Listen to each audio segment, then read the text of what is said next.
this thing on? Oh, hey. What's up, everybody? We got a intake install video for the SQ7 today. APR intake going on the SQ7.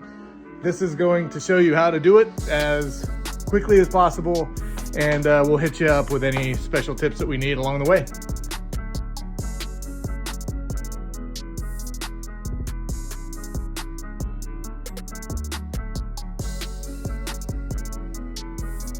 Here's the majority of the tools that we used for this job. We had a couple different channel locks for getting the spring clamps. In the 1/4-inch ratchets, we have the extension, the swivel, the T30, and a 7mm. And then this flexi guy was super handy to be able to get in and around some stuff. Screwdriver, T25, and a pick. And then we also use this. And Jeremy's beefy hands. Step 1, raise the hood. Remove the oil fill cap. Oh. It's locked on there. That's good. So we're gonna take this cover off next, and you gotta kind of pull out and down on these little clips on either side. You can pop the whole cover up, set it out of the way. Then we're gonna take the oil cap and pop it right back in. Next, we're gonna remove this thing by pushing in this tab and lifting up and letting it hang over there. Next, we're gonna use a T25 Torx just to remove these bolts here. And then we're gonna lift up on these tabs here. Then you lift from the back of the filter and pull out, and it should just slide right out of the spot. Next step is we're gonna remove this piece here. And on the back of the hood release, there's a little button that you can depress and just pull this straight up. After that, we're gonna go after these clips here. To get these out, just use a little screwdriver, pop up the middle, and then pop it out. Once all the pins are out, we're gonna lift up here on the front. We're gonna pop it out. Now we're going to remove these two 7mm, not remove, loosen, if you can get your tools in there. Next, to remove this tray right here, these are just some rubber grommets on the end of a ball nut, so you lift up pretty gently and they'll come up, don't yank. Once you do that, we're going to go ahead and lift up so it pops out of here, and then we'll pull straight out the back there. Next, we're going to go ahead and remove these yellow clips. Do not unplug them. We're just going to pull them off of the beam. Then we're going to remove these two screws, and there's a bolt right under here. These are T30. I want to do this first while the bar is stationary and not try and have it be all flopping around.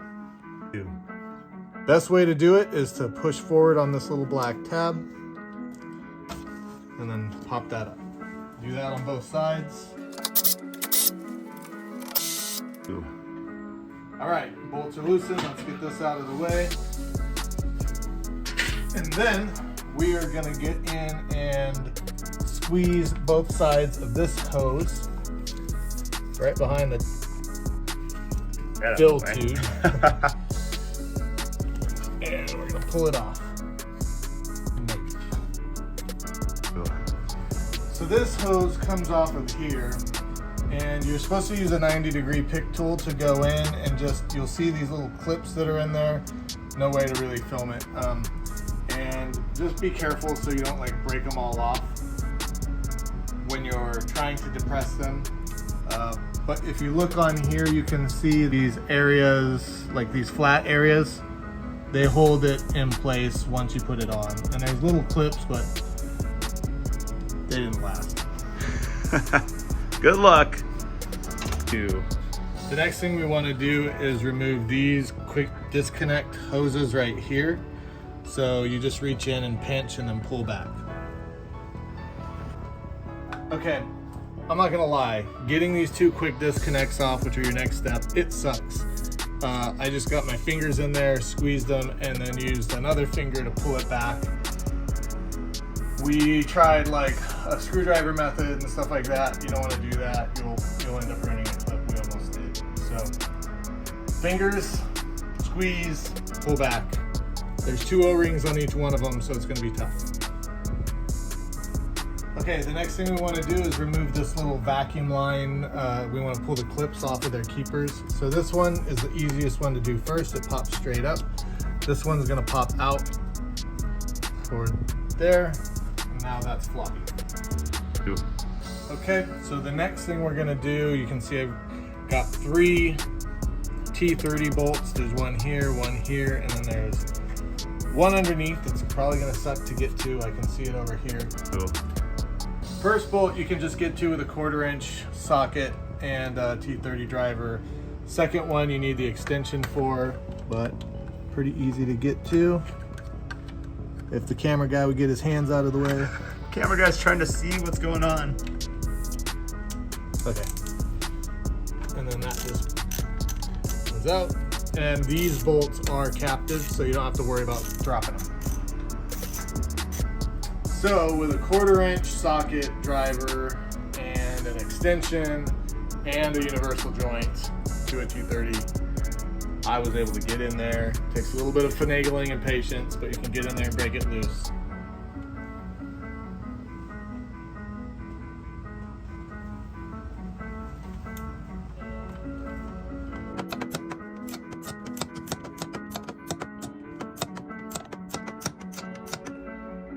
Once you get that bottom bolt broke loose, I recommend getting one of these flexible extensions. That made it a lot easier for me to get in there and keep the thing on it while it was rotating. Now, we're gonna move on to our next step, which is gonna be getting into this spring clamp right here, closing it off and then pulling the whole unit out.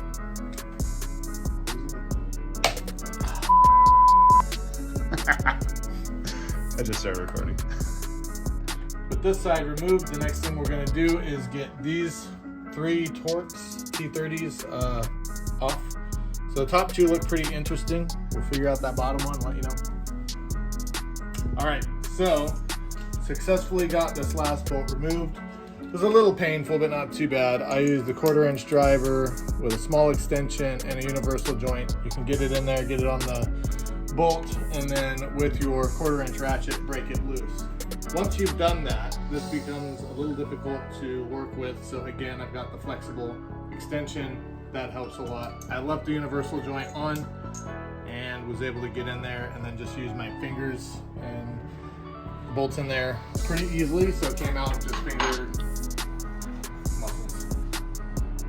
So once you've got those bolts off, you can go ahead and move this up just to get to this spring clamp. It'll be a lot easier than that first one we had to do. So get it depressed in there with the right kind of pliers. This is probably a little easier, but then you can twist it and pull it up.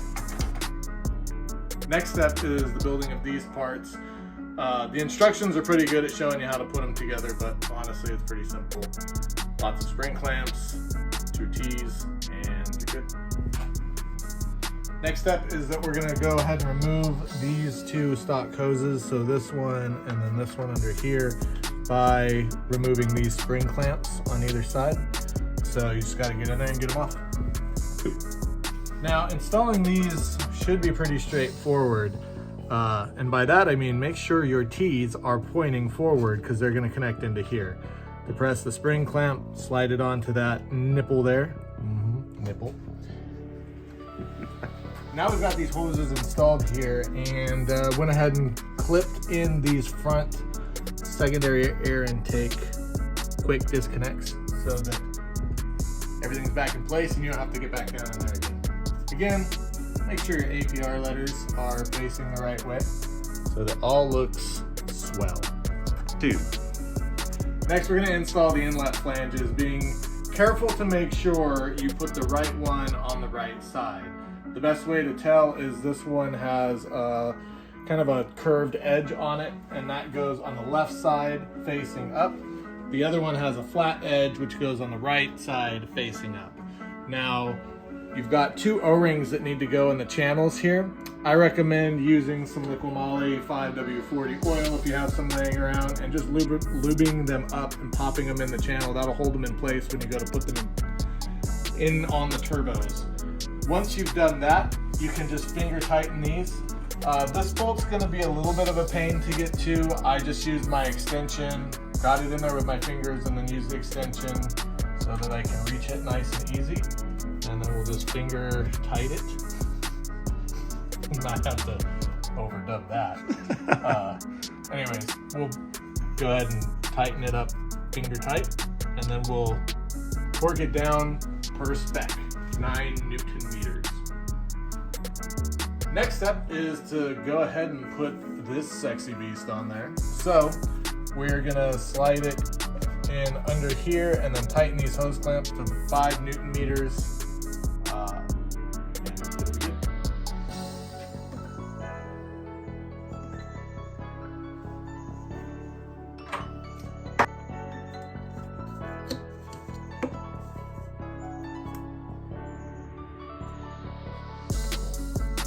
Okay, so we got the intake installed first and then these secondary air intakes, and this was a little bit of a pain. I know the video makes things look easier, but you really you gotta work with this stuff.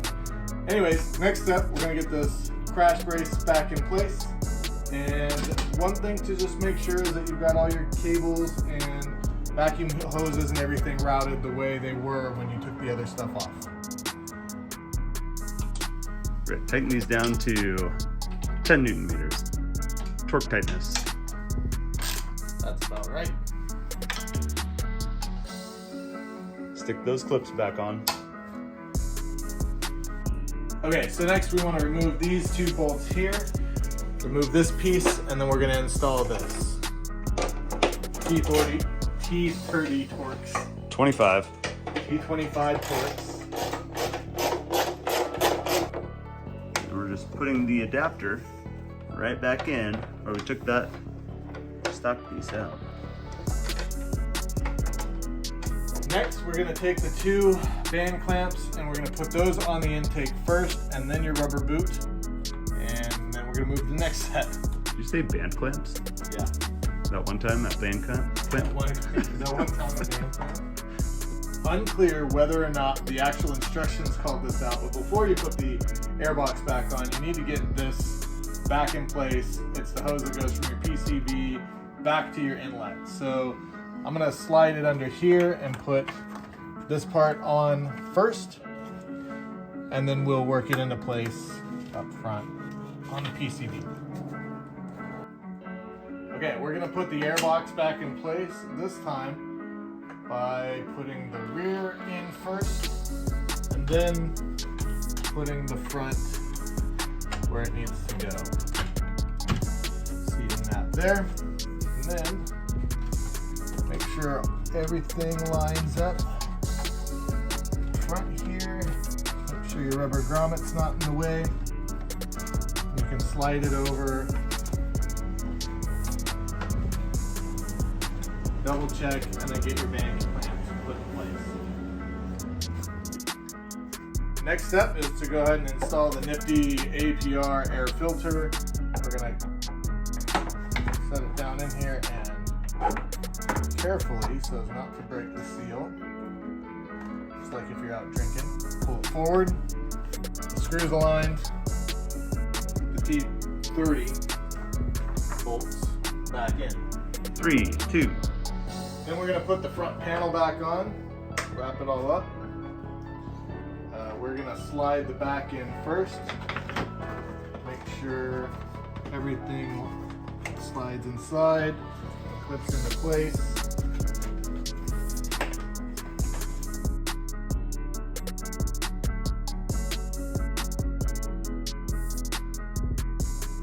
Finally, we're going to do the last couple of steps here. We've got our hood release latch. Just pops right back on. Make sure you hear it clip. Then you've got the oil filler neck. Also pops right back on. Wait till you hear it clip. Then we are going to get our nifty cover in place and back on. You have to take your oil cap off, I think, right? Yes. Oil cap off.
think?